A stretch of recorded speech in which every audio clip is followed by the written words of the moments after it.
Hello everyone ជំរាបសួរអ្នកទាំងអស់គ្នាសប្បាយដែរឬទីថ្ងៃនេះបាទអញ្ចឹងជួបជាមួយលោកគ្រូទៀតហើយបាទតកតងទៅនឹងការរៀនអាននិងការបកប្រែភាសាអង់គ្លេសណាបាទអញ្ចឹងថ្ងៃនេះលោកគ្រូដកស្រង់យកព័ត៌មានមួយដែលជាព័ត៌មានថ្មីបាទតកតងទៅនឹងសត្វក្រពើណាអញ្ចឹងនេះចំណងជើងថា Siamese crocodile habitat discovered បាទតកតងជាមួយនឹងសត្វក្រពើណាបាទអញ្ចឹងតើខ្លឹមសារទាំងមូលបាទក្នុងអត្ថបទនេះមានន័យយ៉ាងណានោះបាទយើងរៀនអាននិងបកប្រែនោះយើងនឹងដឹងបាទប៉ុន្តែមុននឹងរៀនអាននិងបកប្រែតោះយើងមកគ្នាទៅសិក្សាទៅលើ vocabulary បាទនេះគឺជា vocabulary ឬក៏ new words for you to study បាទសម្រាប់អ្នកនរគ្នាសិក្សាណាបាទសង្ឃឹមថា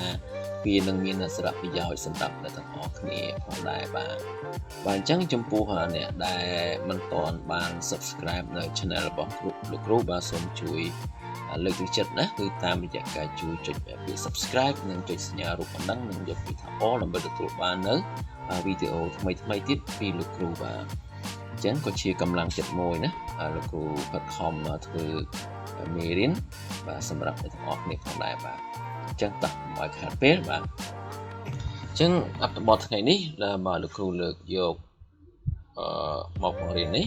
គឺមានពាក្យនៅក្នុងពាក្យហ្នឹងគឺនៅក្នុងអត្ថបទដែលយើងនឹងអានណាប៉ុន្តែមុននឹងរៀនអានយើងរៀនពាក្យមួយសិនបាទនេះគឺយើងបកថា habitat បាទ habitat បាទយើងជា noun យើងបកថាទីជម្រកបាទទីជម្រកជ្រកកោនបាទកន្លែងដែលយើងស្នាក់នៅហ្នឹងបាទយើងហៅ habitat បាទនេះគឺ this word it is crocodile nest crocodile nest បាទអញ្ចឹងគឺជាទៅនឹងសម្បុកសត្វក្រពើណាបាទសម្បុកសត្វក្រពើ and one more word យើងអានពាក្យនេះយើងអានថា collaboration គឺមកថាកិច្ចសហប្រតិបត្តិការបាទមានគឺកិច្ចការដែលយើងធ្វើការរួមគ្នាណាដើម្បីសម្រេចគោលដៅអ្វីមួយបាទគឺយើងប្រើពាក្យ collaboration wetlands បាទគឺជាភាគដីដែលមានសំណើមសើមបាទអូខេ and early this month បាទ បាទយើងមកនៅដើមខែនេះបាទនៅដើមខែនេះ content បាទ content ហ្នឹងយើងស្មើនឹងពាក្យ have យើងមកថាមានឬផ្ទុកបាទរបស់របរអ្វីមួយបាទមានអ្វីមួយ fertilize បាទ fertilize បាទ fertilize នេះបើក្នុងន័យកសិកម្មយើងបកថាដាក់ជីបាទធ្វើឲ្យវាមានជីជាតិចឹងណានៅក្នុងនេះគឺយើងបកធ្វើឲ្យមានផលបាទអ្វីដែលអាចធ្វើឲ្យមានការបង្កើតផលឡើងបានអាចកើតមានឡើងគឺថាពាក្យ fertilize potentially គឺមានន័យថា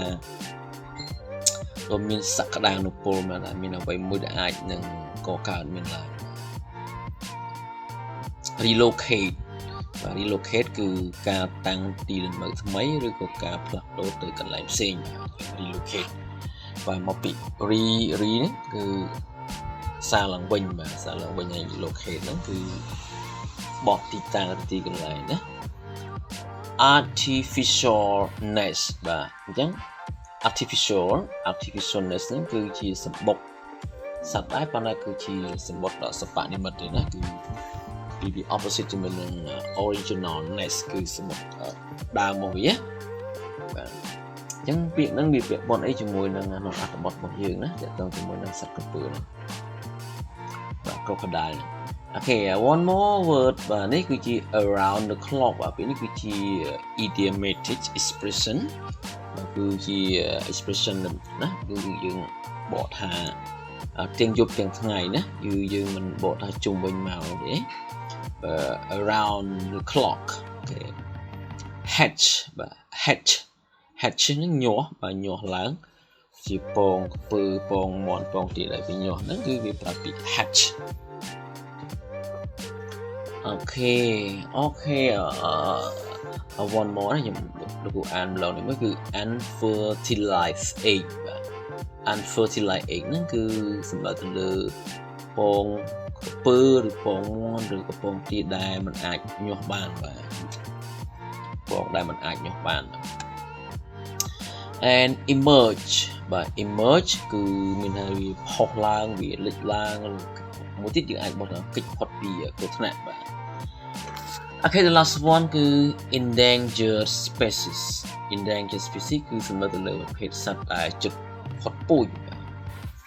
បាទអញ្ចឹងនៅក្នុងអត្ថបទនេះលោកគ្រូមានពាក្យប៉ុណ្ណឹងសម្រាប់អ្នកសិក្សាទាំងអស់គ្នាណាបាទឥឡូវកុំឲ្យខាតពេលវេលាអ្នកទាំងអស់គ្នានោះបាទយើងត្រឡប់ទៅរៀនអាននិងបកប្រែវិញបាទនេះគឺជាអត្ថបទបាទថ្ងៃនេះអត្ថបទគូខ្លីទេបាទមិនវែងទេបាទគឺដកស្រង់មួយផ្នែកតែប៉ុណ្ណោះបាទនៅក្នុងអត្ថបទអាសែតបាទអញ្ចឹងយើងតាមបានទាំងអស់គ្នាហើយពាក្យដែល highlight នេះគឺជាពាក្យដែលលោកគ្រូចង់ឲ្យទាំងអស់គ្នានឹងយកចិត្តទុកដាក់ណាហើយរៀនស្គាល់អត្ថន័យទាំងអស់ពាក្យទាំងអស់ហ្នឹងបាទតោះឥឡូវយើងប្រមូលអារម្មណ៍បាទប្រមូលអារម្មណ៍មកផ្ដោតទៅលើមានរបស់យើងទាំងអស់គ្នាបាទ The Siamese crocodile habitat discovered បាទយើងដឹងហើយគឺយើងបក habitat នេះមុនណា habitat គឺជា noun crocodile គឺជា noun Siamese បាទគឺជា adjective បាទអញ្ចឹងគឺ adjective នេះប្រើសម្រាប់ modify ទៅឲ្យ noun ទាំងពីរនេះហើយ discover នេះគឺសព្ទជា verb បាទទៅហ្នឹងគឺជា passive បងប្អូនណាបាទដល់នេះគឺជា passive ប៉ុន្តែគេសេជាទម្រង់កាត់ទៅគឺគេលុបទម្រង់ passive ចោលតែម្ដងគឺលុបគឺលុបwas recovered លុបចោលបាទ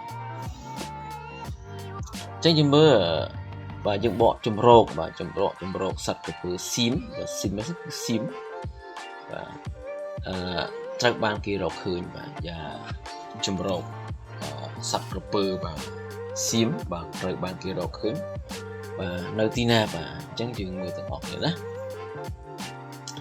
A wild Siamese crocodile nest has been found in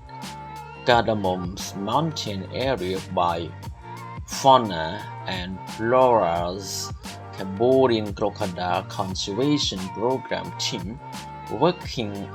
in collaboration with the Koh Kong provincial Department of Environment, Forestry Administration (FA) and local community បាទអានប៉ុណ្ណាបាទឥឡូវយើងមើលយើងទៅត្រឡប់ទៅខាងលើដើម្បីធ្វើការបកប្រែបាទអញ្ចឹងយើងបកប្រែទៅពាក្យ nest នេះបាទមកក្រោយចឹងទៅហើយចាំយើងបន្តទៅមុខទៀតបាទអូខេឥឡូវយើងបកនេះមក nest ហ្នឹងគឺសម្បុកសត្វក្រពើបាទ crocodile ណាអញ្ចឹងសម្បុកសត្វក្រពើសៀមព្រៃបាទវ៉ាល់គឺមាននៅក្នុងព្រៃឬនៅក្នុងធម្មជាតិណាបាទគឺ has been found បាទនេះគឺជាសេជាលក្ខណៈ present perfect មានត្រូវបានគេរកឃើញបាទត្រូវបានគេរកឃើញនៅក្នុងបាទ in នេះនៅក្នុងទៅមកយើងបកពី area នេះគឺនៅក្នុងតំបន់បាទហើយ Cardamom Mountain ហ្នឹងគឺជួរភ្នំក្រវាញបាទ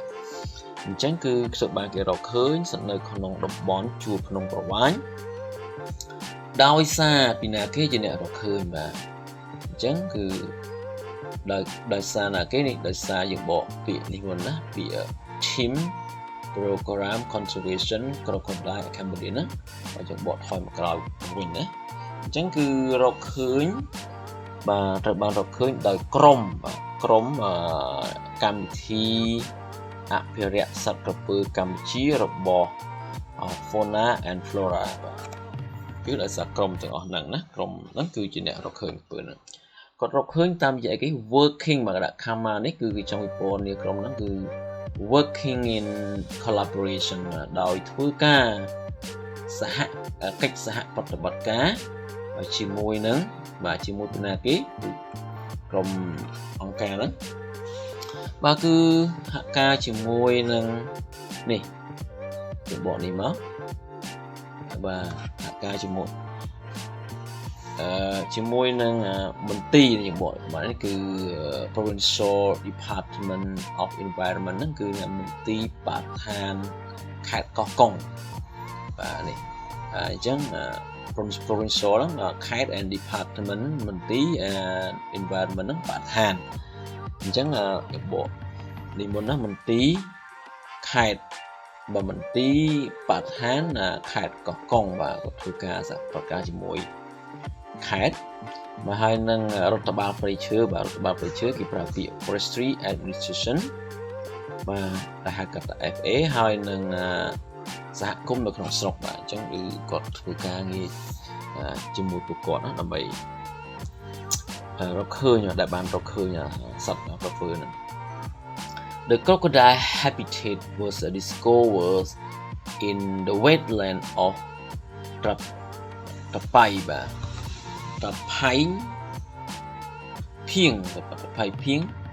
in the southern Cardamom Mountain National Park in Koh Kong province early this month, according to Fauna and Flora International social media post on June the 12th. អញ្ចឹងយើងបកទៅខាងលើវិញយើងបកថាជំរកនេះhabitat crocodile នេះគឺជំរកសត្វក្រពើហ្នឹង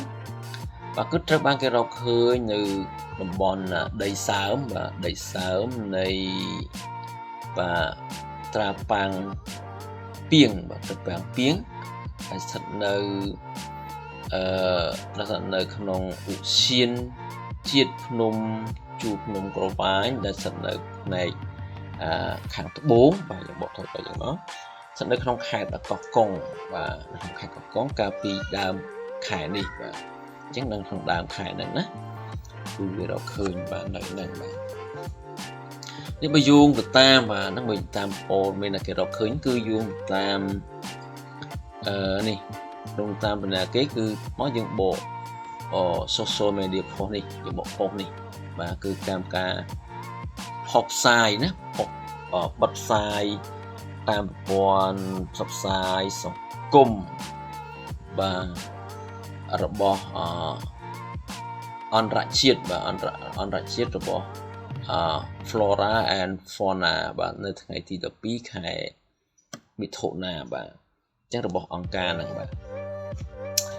Okay, it said the habitat contain 21 each, with 7 of them being potentially fertilized. Okay, យើងបកប៉ុណ្ណឹង and ប៉ុណ្ណឹងយើងបកទៅវា it said ហ្នឹងមានន័យថា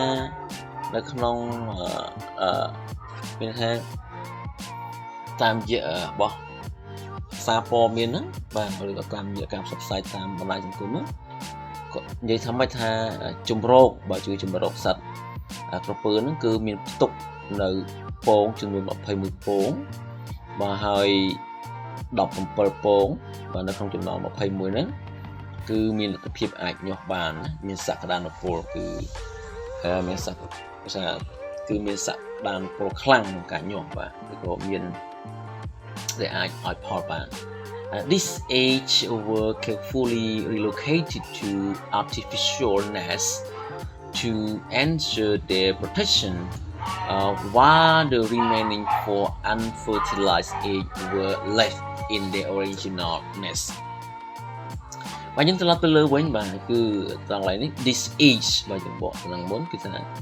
ពងសត្វក្រពើទាំងនេះគឺត្រូវបានគេបាទ were relocated វា passive relocated បាទត្រូវបានគេដូរទីតាំងបាទទៅកន្លែងថ្មីដោយប្រុងប្រយ័ត្នបាទដោយ carefully ទៅណាគឺទៅសម្បុកសពនិមិត្តមួយបាទទៅមិនមួយមកទៅមានបដូរទៅ